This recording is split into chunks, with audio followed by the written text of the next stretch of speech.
अस्सलाम वालेकुम नाजरीन, किसान न्यूज़ टीवी के प्रोग्राम जदीद फार्मिंग में आपका होस्ट बिन्यामिन शौकत आपकी खिदमत में हाजिर है। नाजरीन, लाइफ स्टॉक फार्म में 3 तरह के कारोबार किए जाते हैं, जिनमें फीड लॉट फैटनिंग यानी जानवरों को फरबा करना और गोश्त की गर्ज से मार्केट में फ़रोख्त कर देना। नंबर 2, मादा जानवरों को पालना और उनसे दूध हासिल करके मार्केट में फ़रोख्त करना। और तीसरा और सबसे ज़्यादा मुनाफा देने वाला काम है जानवरों को हामला करा के बेचना, यानी 1 साल के मादा जानवरों को मार्केट से ख़रीदना, उनको अच्छी ग़िज़ा फ्राहम करके उन्हें 1 साल के अंदर हामला कराना और सूने से चंद रोज़ कबल मार्केट में फ़रोख्त कर देना। आज हम इसी कारोबार के बारे में इस वीडियो में तफसीलन जानेंगे। बफलो हीफर्स ये आपको जो पीछे नज़र आ रही हैं, इनकी ब्रीडिंग के बारे में यानी इनकी नस्ल कशी, इसको मार्केट से लेके आप किस तरह प्रेग्नेंट करा के आगे फ़रोख्त कर सकते हैं या दूध के लिए रख सकते हैं, ये सारी डिटेल हम जानेंगे। इसकी मार्केट में प्राइस क्या है चोटी की, और ये प्रेग्नेंट कितनी देर में होती है, कितनी एज इसकी चाहिए होती है प्रेग्नेंट होने में, और फिर इसकी सेल प्राइस क्या है, यानी ये मार्केट में कितने की बिकती। तो ये सारी डिटेल आज हम जानेंगे। हमारे साथ इसके फार्म के चेयरमैन और एक्सपर्ट जो इसके ब्रीडिंग के हैं वो डॉक्टर जुल्फ़कार अली साहब हमारे साथ मौजूद हैं, उनसे हम इस बारे में बात करेंगे। तो आइए उनके मज़ीद फार्म के बारे में भी उनसे जानते हैं और उनके साथ इस हवाले से बात करते हैं। जी अस्सलाम वालेकुम डॉक्टर साहब, कैसे हैं आप? वालेकुम अस्सलाम जी। किसान टीवी की टीम यहाँ पे तशरीफ़ लाई, मेरे लिए बड़ा खुशी का मुकाम है। मैंने रिसेंटली ये फॉर्म शुरू किया है, तकरीबन 8-10 माह हुए हैं, और इसके अंदर तकरीबन 40 के करीब मेरे पास बफलो हीफर्स हैं। इसका यूँ है कि इसको मंडी से मैंने परचेज़ किया है और तकरीबन 1 लाख के करीब ऑन एवरेज इसकी प्राइस है, और ये तकरीबन 1 माह के अंदर अंदर सारी कंसीव हो गई थी और प्रेग्नेंट हो गई थी, और इंशाल्लाह अक्टूबर-नवंबर में मैं इनको सेल के काबिल बना लूँगा, और मुझे अच्छा खासा उम्मीद है कि ये मार्जिन भी देगी। इसमें अब जो मैंने एक नई चीज़ इस्तेमाल किया वो ये है कि जो आम लोग आम देहाती फसलें वगैरह इस्तेमाल करते हैं और तमाम लोग, उनकी पूरी फैमिली इसमें इन्वॉल्व हो जाती है।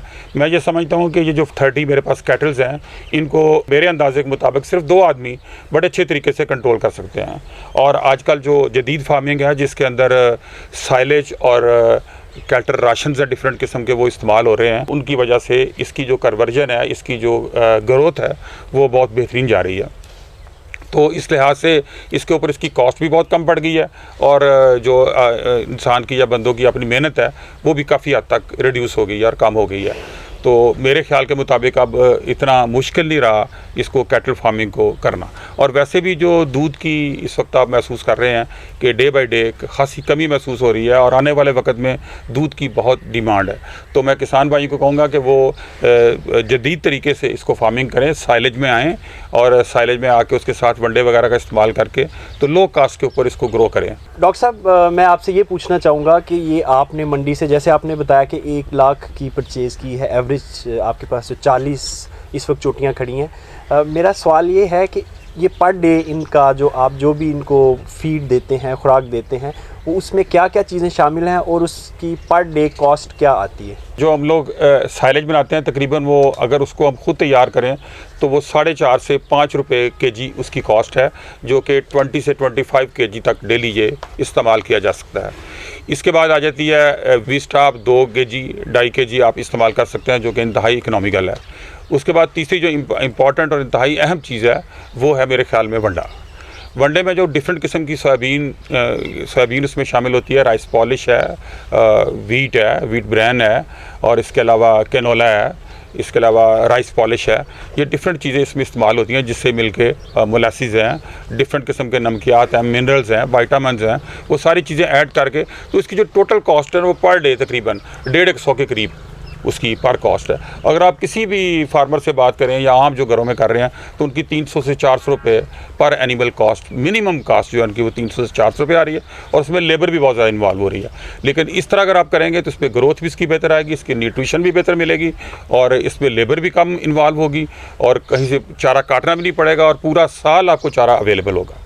यानी डॉक्टर साहब, आपने फरमाया कि 150 रुपीज़ पर डे पर एनिमल कॉस्ट है इसकी, तो आप कितनी देर इनको अपने पास रखेंगे और उनकी टोटल जो खर्चा आएगा वो कितना है, और बाद में ये मार्केट में कितने की सेल होंगी? यानी 1 लाख का एक जानवर है, और जितनी देर आप उसको रखेंगे फार्म पे, उसकी टोटल कॉस्ट और फिर ये सेल आपने कितने की, ज़रा ये हमारे ऑडियंस को, नाज़रीन को। जैसे मैंने आपको पहले बताया कि इसकी जो परचेज़ है वो तकरीबन 1 लाख के करीब है, जिसकी ये परचेज़ की गई। उसके बाद अगर हम इसकी 10 महीने और 10 दिन का इसका पीरियड होता है जिसका प्रेग्नेंट होने के दौरान इसका टाइम गुजरता है, तो उसको अगर टोटल कैलकुलेट किया जाए तो 25 से 30 हज़ार रुपया इसकी टोटल कॉस्ट पर एनिमल बनती है। तो अगर आप 1,30,35 हज़ार रुपया इसके ऊपर खर्च कर लेते हैं, तो मैं ये समझता हूँ कि अगर जानवर अच्छी किस्म का निकला है और अच्छी उसकी ग्रोथ हो तो वही जानवर आपका 2.5 लाख के करीब बिक सकता है और बड़ी आसानी से बिक सकता है। अगर इससे आगे भी इसकी प्राइस जा सकती है। जी नाज़रीन, डॉक्टर साहब ये बता रहे हैं कि ये ऐसा बिज़नेस है जिसका IRR यानी इसका जो पे बैक पीरियड है या इंटरनल रेट ऑफ रिटर्न है, या जिसको हम आम अल्फाज में कहते हैं बिज़नेस में प्रॉफिट, वो 100% है। यानी 1 लाख का आपने जानवर लिया, 30 से 35 हज़ार उसके ऊपर 1 साल में ख़र्चा आया और मिनिमम ये जानवर जो है वो 2 लाख में बिकेगा और मैक्सिमम बहुत अच्छी नस्ल का अगर निकल आया तो ये 2.5 लाख में भी बिक सकता है। यानी 1.35 लगा के आपको 2.5 लाख मिल रहा है, यानी almost double profit. Minimum 1 lakh profit और मैक्सिमम 1.5 लाख। तो ये इस जैसा और बिज़नेस तो मैंने कभी नहीं सुना। हम डॉक्टर साहब से ये पूछेंगे कि डॉक्टर साहब इसकी थोड़ा सा अगर हमारे जो सुनने वाले हैं, देखने वाले, उनको ये बता दें कि बिज़नेस अगर कोई स्टार्ट करना चाहे तो उसके लिए आप कुछ सजेशंस, कोई मंडी जहाँ से वो परचेज़ करें या सेल करें, या ये जो वंडा वगैरह, इसकी थोड़ा सा बिज़नेस की साइंस बताएं क्या है, ताकि लोग अगर कोई इंटरेस्टेड हो तो भी शुरू कर सकें। देखिए सर, इसमें यह है कि मैं ये समझता हूँ कि इसमें चाहे कोई पढ़ा लिखा हो या चाहे कोई आम किसान हो, दोनों के लिए ये इसको चलाना या इसकी ग्रोथ करना कोई मुश्किल काम नहीं है।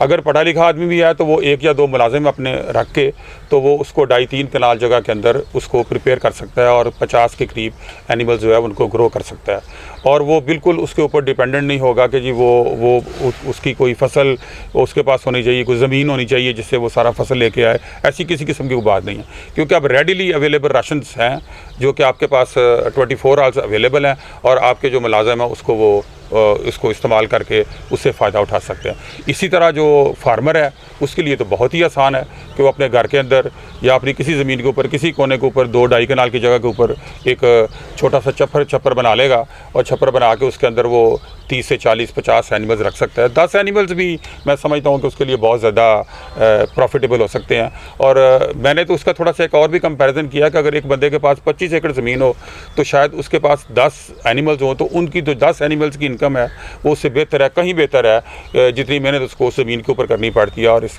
लाइफ स्टॉक के अंदर उसको बहुत ज़्यादा फ़ायदा हो सकता है। तो डॉक्टर साहब इसकी जो सेल के बारे में थोड़ा सा हमें बताएं। देखिए जी, जानवर परचेज और सेल ये कहाँ से होंगे? देखिए जी, जो इसकी परचेज़ है वो तो मंडियों में है, मंडियों में आप जाके इसकी परचेज़ कर सकते हैं। और अगर आप इसको सेल भी करना चाहें तो आपके पास व्यापारी खुद ही आपके पास रब्ता कर लेते हैं। आजकल तो खैर नेट अवेलेबल है जिसके ऊपर आप जाके तो लोगों को अपना आप इंट्रोड्यूस करा सकते हैं। लेकिन इसके अलावा भी बहुत सारे इलाकों में व्यापारी लोग बैठे हुए हैं जो आके फ़ौरन आपके एट द स्पॉट माल ख़रीद सकते हैं। अगर ऐसी बात ना भी हो तो आप यहाँ पे नज़दीक तरीन शेखुपुरा मंडी है, लाहौर मंडी है, गग्गो मंडी है, लुडन मंडी है, बहुत सारी मंडियाँ हैं जिसमें आप रोज़ाना तकरीबन 2-2, 4-4 मंडियाँ मार्केट में लगती हैं जहाँ जाके फौरी तौर पे कैश पेमेंट्स के ऊपर आपकी जानवर जो वो सेल हो सकते हैं। डॉक्टर साहब, मैं कैमरे वाले से रिक्वेस्ट करूँगा कि वो ज़रा ये दिखाए, ये जो फीड एलिमेंट्स हैं ये फीड में थोड़ा सा किस तरह मिक्स किया गया चीज़ों को। ये भी साहब ये अगर देखा जाए 3 किस्म के इसमें मेजर एलिमेंट्स हैं। एक इसमें ड्राई मैटर है जिसको व्हीट स्ट्रा कहते हैं, दूसरा इसमें प्रोटीन और हाईली एनर्जिक राशन है जिसको हम लोग कहते हैं वंडा है। इसके अलावा इसमें मक्की का साइलेज है जिसको कॉर्न साइलेज कहते हैं। ये तीनों ही चीज़ें बहुत अहम हैं और इसके लिए इनकी तकरीबन प्रोपोर्शन भी एक जैसी है और इसकी माशाल्लाह आप देखें जानवरों की ग्रोथ और इनकी प्रोटीन और एनर्जी इसमें पूरी रहती है और ये इनकी परफॉर्मेंस बहुत बेहतर आती है। यानी डॉक्टर साहब हमें ये बता रहे हैं कि इसमें जो व्हीट स्ट्रा जो बात कर रहे थे, यानी तूड़ी जो हर जगह अवेलेबल होती है, तूड़ी अब हर जगह से मिल जाती है, रियायती नरखों में मिल जाती है। दूसरी मेजर चीज़ डॉक्टर साहब ने हमें बताई कि इसमें मेज़ साइलेज यानी मकई का साइलेज वो भी अब आलमोस्ट पंजाब में हर जगह पे मिल जाता है। तीसरी चीज़ डॉक्टर साहब ने बताई है वंडा। वंडा भी हमें हर जगह से मिल जाता है, हर गांव में मिल जाता है, हर शहर में मिल जाता है। तो तीनों चीज़ों को डॉक्टर साहब ने मिक्स किया है और अब आपको किसी फ्रेश जो सब्ज़ चारा होता है उसकी ज़रूरत नहीं है। तीनों चीज़ों को मिक्स करके आप ये सारा बिज़नेस अपना चला सकते हैं। डॉक्टर साहब माशाल्लाह आपने बहुत ज़बरदस्त ये जो बिज़नेस है इसके बारे में हमारे नाज़रीन को बताया। अब मैं आपसे ये रिक्वेस्ट करूँगा कि थोड़ा सा ये जो नीली रावी ब्रीड आपने हमें बताया कि आपने रखी हुई है, ये नीली रावी ब्रीड की खुसूसियात क्या हैं और ये कहाँ से मिलती है और ये दूसरी ब्रीड जो हैं उनसे किस तरह मुख्तलिफ है, इसके क्या फ़ायदे हैं? देखिए सर, बात यह है कि आज से कुछ 20 साल 25 साल पहले इस बाकायदा तौर पे डिफरेंट ब्रीड्स गवर्नमेंट ने अनाउंस की हुई थी और इलाके थे जिनके अंदर नीली और रावी ब्रीड्स पाई जाती थी। लेकिन अब चूँकि ट्रांसपोर्टेशन इतनी आसान हो गई हैं और जानवर का इधर उधर जाना इतना आसान हो गया है कि ये सारी चीज़ें आपस में इंटरमिंगल हो गई हैं। लेकिन आप अभी भी अच्छी मार्केटों में जाके, जिस तरह के ओकाड़ा मार्केट है, साहिवाल मार्केट है, वहाँ से आपको अच्छी ब्रीड्स, अच्छी दूध देने वाले जानवर मिल जाते हैं। अगर आप कहें आपको 100% को नीली या 100% को रावी मिल जाए तो शायद इस वक्त मुश्किल हो चुका है, क्योंकि इस वक्त इंटरमिंगलेंस बहुत ज़्यादा हो चुकी है। आज तक के लिए इतना ही। इंशाल्लाह अगली किस्त में नए टॉपिक के साथ हाजिर खिदमत होंगे। तब तक के लिए खुदा हाफिज़।